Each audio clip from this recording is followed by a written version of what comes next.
বলতে জীবনের বেলাভূমিতে আমি নিজেও এসে উপনীত হয়েছি। যে কোনো সময় শুনবেন অমুকে নাই,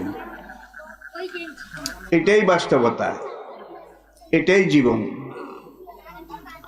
আজকে আমি যেখানেই যাই, বাংলাদেশে হোক, বিদেশে বহির্বিশ্বে হোক, আমি চেষ্টা করি যে কোনো একটা মাহফিলে, সেমিনারে, সিম্পোজিয়ামে একটা নির্ধারিত বিষয়ের উপরে কথা বলি। একটা বিষয়ের উপরে